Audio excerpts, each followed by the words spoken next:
Soyez les bienvenus dans le temps additionnel ce soir en compagnie de Gabet Chapuisat. La première de Bettoni à la tête du FC Sion a tourné au fiasco.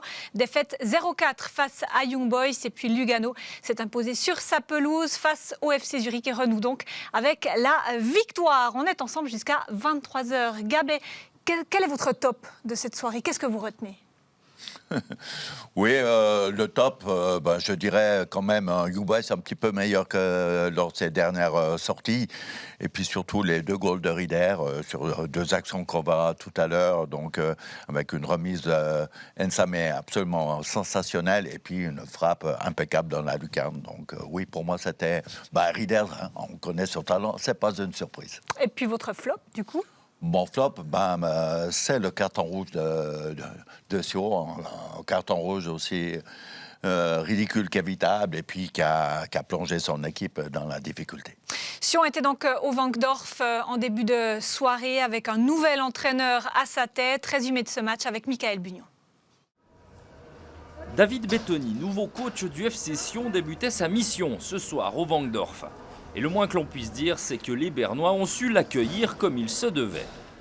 74 secondes, oui, 74 secondes, vous avez bien entendu, c'est le temps d'invincibilité de ce FC Sion version Bettoni.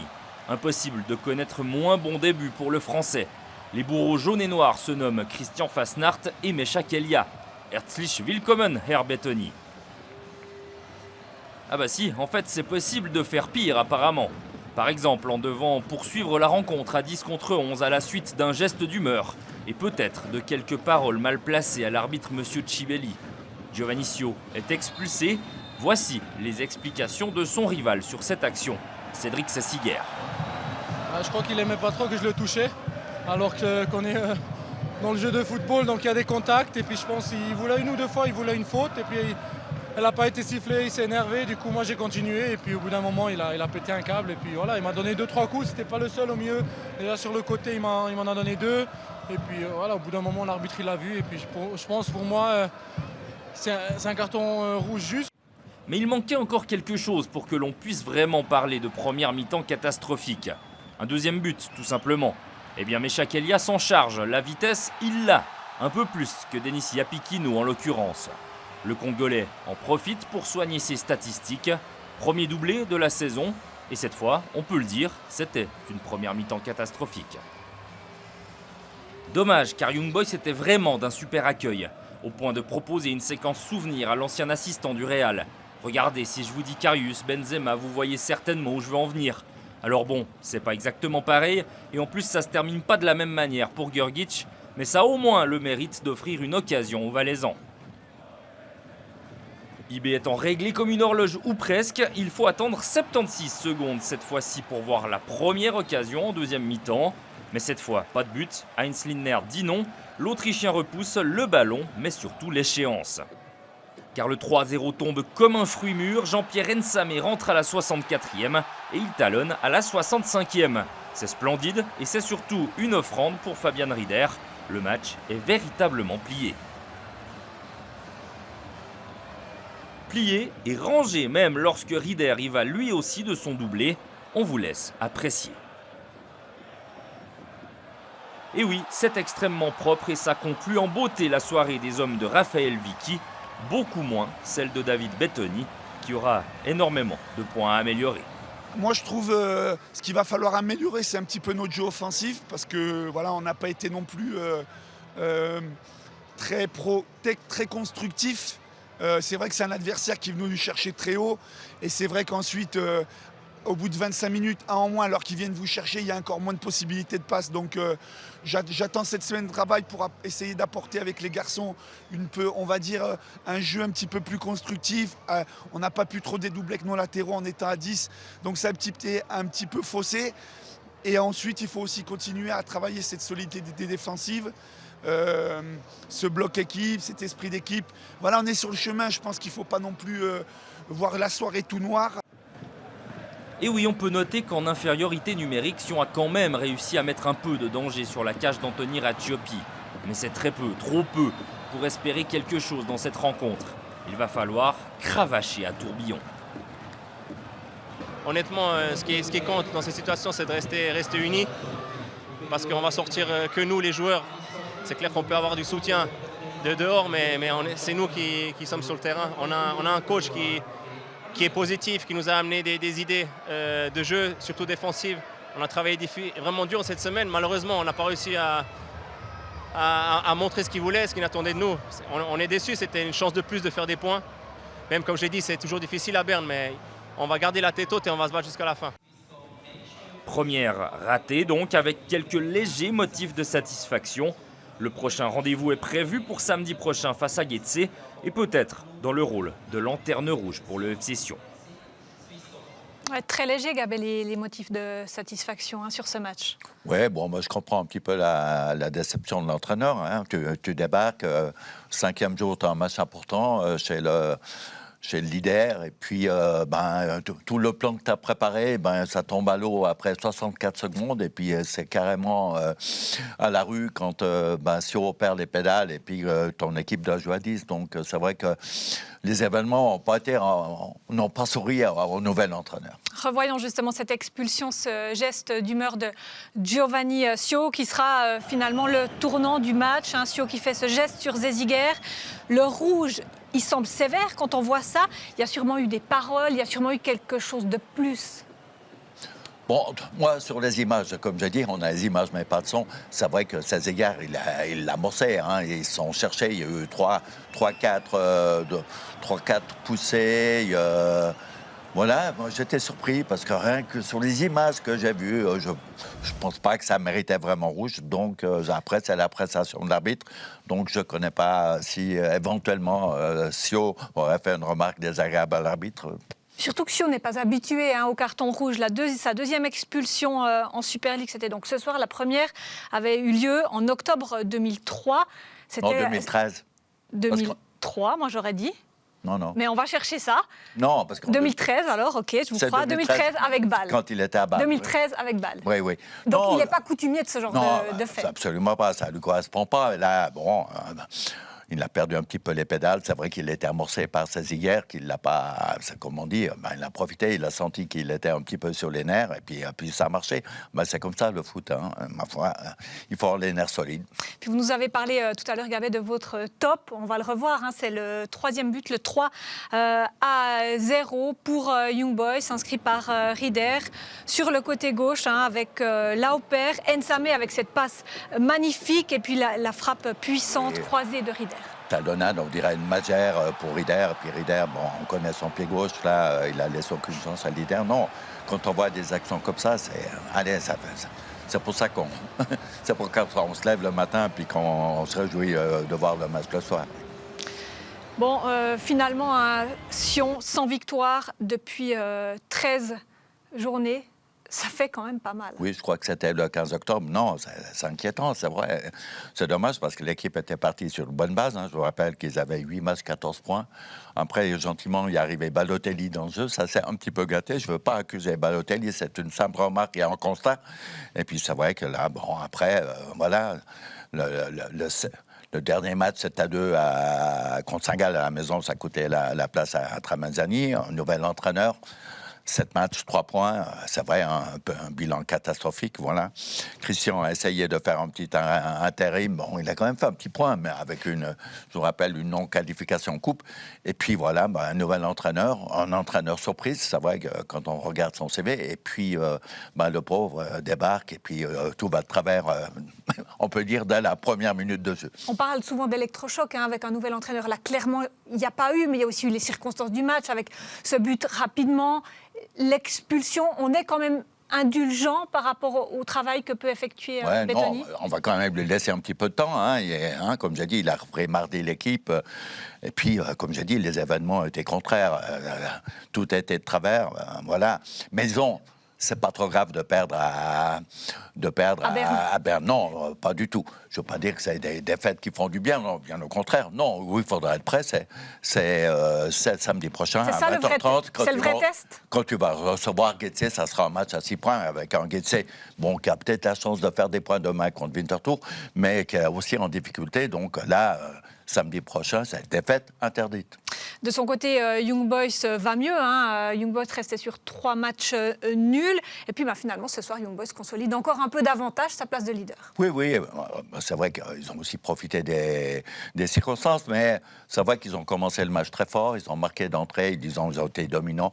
Bon, on avait compris, c'est que Sion était venu avec bien organisé défensivement, 4-5 ans et tout, et puis ils voulaient profiter et jouer des contres, profiter un petit peu de la relative lenteur de la charnière centrale, mais bon, voilà, quand tu prends un goal après 60 secondes et puis que tu joues à 10 depuis la 25e minute, c'était mission impossible. Défaite donc du FC Sion au Wankdorf pour ce premier match du samedi soir. Le deuxième match mettait aux prises Lugano et Zurich. Lugano qui alignait les matchs nuls, le FCZ qui était en forme avant cette rencontre. On se plonge dans ce match avec une première opportunité qui est zurichoise sur une perte de balle. Krasniki, Tozin et c'est Boranjasevic qui trouvera le poteau. Là, le gardien luganais aurait pu être battu. Non, il était battu. Là, ça va, c'est une magnifique frappe. Boranjasevic, il en a toujours impossible à prononcer, mais il est très habile offensivement. Et là, c'était magnifique. Aucune chance pour Sigmé. Je pense que le match pour Zurich aura pris une autre tournure. L'ouverture du score luganaise ici, Aliseda qui fait tout seul et qui transperce la défense adverse. Bon, c'est un petit exploit individuel, mais là, je suis passé contre la défense zurichoise. Il a pris le ballon, je crois qu'il était 5 mètres dans son camp, il a pu venir. Et la défense, Omar Hadji, qui était au départ avec lui, ils n'ont fait que reculer. Et puis, au moment qu'il est venu à l'intérieur, Cambéry a dû sortir beaucoup plus vite, il aurait dû couvrir Omar Hadji. Donc voilà, avec une belle frappe, aucune chance pour Brecha.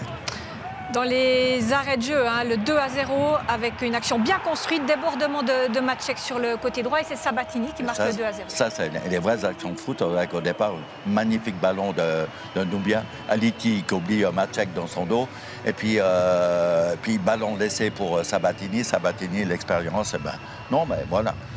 Et puis c'était important, c'était la 46e. Ouais, ces deux équipes avaient un même dispositif technique, mais un petit peu quand même modifié. Concentrons-nous d'abord sur les actions qui suivent, Gabé. Les Zurichois qui reviennent avec des bonnes intentions après la pause. Krasniqi, Condé qui tente, mais ça n'entre pas. Oui, parce qu'elle est déviée par d'après là, ça aurait pu surprendre Sigway. C'est vrai que pour Zurich, l'important aurait été de revenir rapidement, de réduire rapidement le score pour faire douter l'adversaire. Ils ont essayé, mais c'était trop insuffisant pour inquiéter les Luganais ce soir. Oui, parce que des opportunités, ils en auront. Regardez, coup sur coup, à peine quelques minutes plus tard, une nouvelle opportunité, débordement d'Okita qui centre et Tozin qui tente une tête. Oui, très bien joué. Donc, il n'était pas facile. Bon, Tozin, ce n'est pas un spécialiste du jeu aérien. Il a été légèrement bousculé, juste ce qu'il fallait par le défenseur. Mais disons, on vient de voir, on peut dire, les deux seules vraiment actions offensives de Zurich en deuxième mi-temps. Le reste, voilà, c'était une domination, entre guillemets, avec un Lugano qui jouait les comptes très bien, là, avec une mauvaise sortie de Brecher. Et puis, bon, ça aurait été le 3-0, mais ça, de nouveau avec Aliseda dans le coup. Oui, alors effectivement là, un contre luganais qui aura quand même quelques possibilités depuis la mi-terrain avec Steffen qui sert Aliseda. Lugano n'a pas réussi à inscrire le 3-0, mais c'était pas loin. Non, ils étaient plus près du 3-0 que la réduction du score de Zurich. Et puis, sur l'ensemble du match, j'ai dit victoire méritée. C'est vrai qu'en première mi-temps, les deux équipes elles se sont un peu neutralisées. Il y a eu très peu d'occasions, mais Lugano, sur 2 occasions, a été très efficace. Et puis après, ils ont géré magnifiquement, intelligemment le résultat. Et ils ont été très dangereux sur les contres. Et Zurich n'a jamais trouvé de solution offensive. Le contenu était vraiment trop faible pour prétendre à un meilleur salaire. Fin de série, le FCZ qui n'avait pas encore perdu en 2023, voilà, c'est chose faite. C'est fait, ouais, c'est vrai, c'était 7 matchs, 13 points, 3 victoires, 4 nuls, c'est important de ne pas perdre. C'est vrai qu'ils étaient partis avec 12 points, avec ces 13 points, se retrouver à 25. On pensait que Zurich pourrait aller plus haut. Non, là, aujourd'hui, c'est un petit coup d'arrêt, mais bon, ils vont se reprendre. Je ne pense pas que Zurich va être concerné par la 10e place. Interview recueillie à l'issue de ce match par Vincent Rigolet. On commence par une réaction zurichoise. Antonio Marquezano, une première mi-temps, vous avez eu de la peine offensivement. On a vu qu'en deuxième mi-temps, vous avez beaucoup essayé, sans succès ce soir. Ouais, je pense que le premier mi-temps, c'était pas assez bon. Après, Lugano, je dois dire, ils ont bien joué le premier mi-temps. Ils ont bien occupé l'espace. Après, deuxième mi-temps, on devait faire quelque chose parce que si tu es derrière 2-0, tu dois risquer quelque chose. Et je pense que c'était aussi mieux, mais c'était pas assez. On vous a vu beaucoup tenter. C'est la première défaite depuis le mois de novembre. Et vous êtes toujours dans cette lutte contre la 10e place finalement. Ouais, mais on savait que c'était comme ça ne changeait pas. Et on n'était que 2 points devant la dernière. On est en train de faire quelque chose depuis des mois. Alors il faut continuer parce que ça ne change pas dans une semaine si tu perds ou tu gagnes que ça change les choses. Bon, on va voir, hein, effectivement, les semaines qui suivent. C'est quand même mieux de gagner que Ça c'est perdre. clair. Comme ça. Non, petit coup d'arrêt, mais je crois qu'ils seront dans une spirale positive. C'est pas ça qui va changer, finalement. Ah si, tous les points sont chers, hein, donc voilà, il faudra... mais je pense que l'équipe, là, j'ai vu avec Katic derrière, une bonne organisation défensive. Aujourd'hui, ils ont pris, je ne veux pas dire 2 goals évitables, mais sur 2 belles actions de Lugano, un exploit individuel. Et puis, un mauvais placement défensif sur le deuxième, mais aujourd'hui, c'était insuffisant. Insuffisant, c'est vrai. Même si en deuxième mi-temps, il a un petit peu changé sa stratégie. Il a sorti un attaquant parce qu'il a voulu jouer à 3, c'était absolument improductif. Et puis, il a relancé Marquezano, qu'on a la peine à retrouver le Marquezano de la saison dernière. Mais à part deux possibilités qui n'étaient pas vraiment des occasions, c'était trop faible pour prétendre. Et en face, Lugano qui renoue avec la victoire. Ça faisait 6 matchs que Lugano ne gagnait plus. Les 4 derniers matchs, c'était des matchs nuls. Bah oui, ils avaient, je crois, une victoire, une défaite et 5 nuls. C'est vrai que bon, c'est important à la maison, surtout que les derniers matchs, contre Bâle à la maison, ils gagnaient 2-0, 2-2 dans les 10 dernières minutes. Là, ils gagnaient 1-0. Aujourd'hui, ils n'ont pas craqué défensivement. Mais c'est la bonne opération pour Lugano, au classement. En tout cas, ce soir. Oui, non, c'est clair, c'est très serré. Ils reviennent, ils passent devant Saint-Gall, mais Saint-Gall, bon, demain, ils auront un match compliqué à Bâle, et puis ils peuvent inquiéter Servette. Voilà. Ça relance. On savait que pour la 2e, 3e, 4e, 5e, 6e place, ça allait être très serré. Si tu gagnes 2 matchs, tu es européen. Allez, récap des premiers résultats de cette 24e journée de Super League avec la lourde défaite de Sion à Berne et la victoire de Lugano face à Zurich. Demain, Servette-Lucerne en début d'après-midi, Bâle-Saint-Gall et Grasshopper Winterthur dans la foulée. Au classement, Young Boys consolide sa place de leader. Lugano a fait la bonne opération du soir et prend la 3e place. Pas de changement pour Zurich et Sion est toujours avant-dernier avant le match de Winterthur de demain. On passe à la Challenge League. Un match avait lieu hier soir. Il concerne une équipe romande ainsi que la lutte pour les premières places. Le Lausanne Sport met la pression sur ses rivaux, Ville et Yverdon. Lors de l'ouverture de la 25e journée, les Vaudois ont dominé Chafouz dans tous les compartiments du jeu. Occasion, possession, duel, mais aussi sur coup de pied arrêté. La preuve avec l'ouverture du score du LS sur corner. Une tête au premier poteau, puis un renvoi de Francesco Ruberto permet à Archie Brown de marquer son 2e but sous les couleurs lausannoises. Et surtout, d'ouvrir la marque sur la pelouse synthétique de la WeFox Arena. A noter que malgré ce but, le portier italo-suisse sera clairement le meilleur joueur chafouzois sur le terrain. Le score aurait pu être beaucoup plus sévère, sans quelques arrêts de l'ancien Tounois. Mais ce même Ruberto sera impuissant à la 77e minute, lorsque Brighton Labo, décisif déjà sur le 1-0, réussit à doubler la mise. 17e réalisation de la saison pour l'ancien pensionnaire du Slow et meilleur buteur de Challenge League. Lausanne s'impose facilement et reste invaincu depuis la reprise. Oui, c'est une très belle victoire de notre part. On a su bien gérer le match. On a retrouvé l'efficacité devant le but avec 2 buts notamment. Donc un très bon match de l'équipe. On n'oubliera pas tout de même la réduction du score des jaunes et noirs au bout du temps réglementaire. La faute est commise par Raoul Guiguer, le pénalty transformé par Serge Muller. Peu importe, les Vaudois engrangent 3 points importants.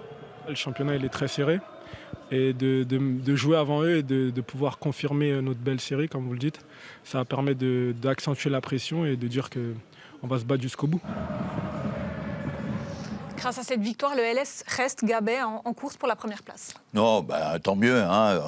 C'est la place qu'on attendait de ce Lausanne Sport, qui a connu une fin d'année 2022 compliquée avec 5 matchs et 3 points. Mais là, ils ont magnifiquement redressé la barque, comme on dit, avec 5 victoires et 2 nuls. Donc, c'est vrai, avec 17 points dans l'escarcelle. Non, je pense que Lausanne va, je ne veux pas dire qu'ils vont se balader, mais Lausanne va finir premier. N'aura pas besoin de passer par les barrages. Donc, voilà, on est content. On va retrouver une équipe romande de plus au plus haut niveau. Il y avait une deuxième équipe romande qui jouait ce soir. Stade Lausanne-Ouchy était en déplacement à Haro et les Lausannois étaient menés 2-1 à la fin du temps réglementaire. Mais le SLO s'est imposé 3-2 grâce à 2 réussites dans les arrêts de jeu de Moulay et de Garcia. SLO qui avait qu'une seule victoire en 2023, le week-end passé, face à Belazone. Ben voilà, deuxième victoire de suite. Oui, c'était un début catastrophique. 6 matchs, 4 points, donc voilà, 4 défaites. Ils ont commencé par 4 défaites, en nul, après enfin une victoire. Et là c'est un retour absolument incroyable. Ils étaient menés jusqu'à la 91e minute, dont Haro décevant. Hein. C'est vrai qu'Haro est en train de rater sa saison. Ils ont des problèmes défensifs. On a vu, ils ont été incapables de gérer leur avantage. Et puis, la preuve, j'ai regardé, c'est la plus mauvaise défense de Challenge. Et donc, Haro est loin, donc tant mieux pour Lausanne. Il y a une seule équipe qui pourrait revenir, c'est le FC Thun qui est en train de connaître une bonne série. Il y aura un match Thun-Lausanne lors de la prochaine journée. C'est dimanche prochain à 16h30. Sur Blue à suivre, évidemment. 2 victoires donc à l'extérieur pour ces 2 premiers matchs de Challenge League, avec hier soir le LS qui est allé s'imposer à Chafouz et ce soir le SLO qui a fait de même à Haro. Demain, Vaduz Bellinzone, Xamax Yverdon Sport et Thun-Ville. Au classement, le Lausanne Sport a pris provisoirement la 2e place grâce à sa victoire au détriment d'Yverdon. Le SLO reste 4e mais engrange les points et Haro et Chafouz font du surplace.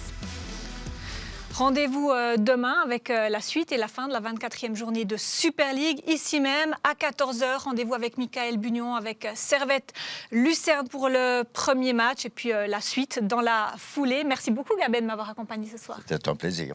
Merci à vous pour votre fidélité. On vous souhaite une douce nuit. À très vite. Bye bye.